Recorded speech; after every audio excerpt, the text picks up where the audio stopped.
Olá pessoal, bom dia. Segunda-feira, dia 14 de abril de 2025. Essa semana é uma semana um pouco mais tranquila no que diz respeito aos indicadores econômicos. É claro, tem a guerra comercial rolando e isso traz muitas mudanças de curto prazo, muita volatilidade, mas no que diz respeito aos indicadores econômicos é uma semana relativamente calma.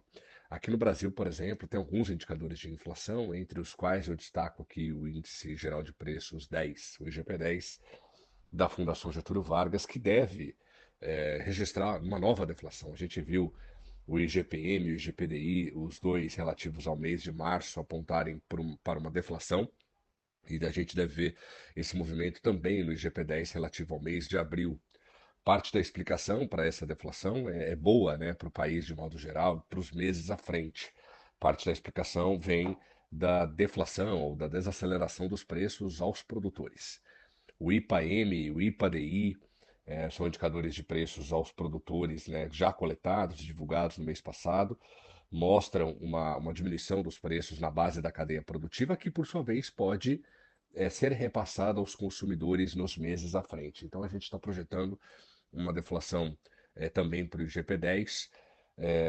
Tem alguns componentes aí que trazem incerteza em relação à magnitude desta deflação. Por exemplo, nós vimos uma forte desvalorização cambial ao longo dos últimos dias, e isso pode impactar o indicador, né, já que uma parte importante dos nossos insumos tem origem internacional, com um câmbio mais desvalorizado, o preço dessas mercadorias aos produtores brasileiros ficam maiores, e isso pode comprometer os indicadores de preços, os índices de preços. Agora, a gente precisa interpretar esse número com certa cautela. O IGPM veio abaixo de zero, o IGPDI também, provavelmente o IGP-10 de abril. Isso seria bom para o Brasil de modo geral, porque isso pode ser repassado aos consumidores lá na frente, né? Já que os produtores estão pagando menos pelos seus insumos, podem repassar essa queda dos preços dos insumos aos preços para os consumidores finais. Isso poderia nos ajudar a combater a inflação, é tão difícil combatê-la aí nos últimos meses, então isso seria, em tese, uma boa notícia. Agora, há de se destacar que uma parte importante dessa deflação vem de quedas expressivas nos preços de algumas commodities em específico, como o petróleo, o café, o açúcar. Então está muito concentrada, essa deflação está muito concentrada em alguns produtos, não é uma deflação disseminada entre a maioria dos produtos e insumos usados pelos produtores brasileiros. Então é uma deflação bastante comedida até então, que sim, pode trazer bons resultados para a inflação ao consumidor lá na frente, mas é importante interpretar esse número com calma. Além do IGP-10 aqui no Brasil, a gente tem indicadores semanais de inflação, então já vou para a parte internacional. A gente tem decisão de taxa de juros lá na Europa.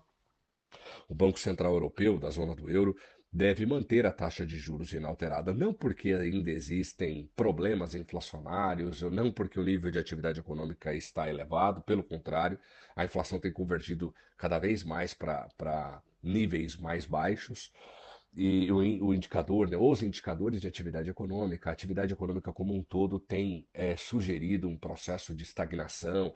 A própria maior economia da Europa, a Alemanha, deve enfrentar uma recessão técnica ao longo dos próximos trimestres. Então, tudo isso, em teoria, abriria caminho para que o Banco Central Europeu operasse um novo corte de juros na reunião desta semana. O grande problema aqui é que a gente tem riscos inflacionários em potencial, né? O aumento das tarifas por parte dos Estados Unidos pode impactar as cadeias produtivas globais e, consequentemente, trazer impactos inflacionários. Então, o Banco Central Europeu provavelmente optará pela manutenção da taxa de juros, até porque na verdade, quem está exposto, quem está mais exposto aos riscos inflacionários são os Estados Unidos.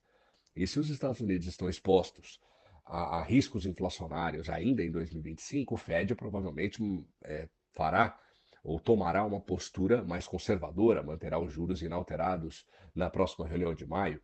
E, consequentemente, o que o Banco Central não quer, o Banco Central Europeu, o que ele não quer é criar um descolamento entre a taxa de juros europeia e norte-americana, que poderia trazer um problema cambial no médio e longo prazo. Então, considerando esse ambiente, né, de guerra comercial, provavelmente o Banco Central Europeu manterá a taxa de juros inalterada. A gente tem indicadores de varejo e de produção industrial, tanto nos Estados Unidos quanto na China. De modo geral, vou ser bem sucinto aqui, porque já foram mais de 5 minutos de áudio.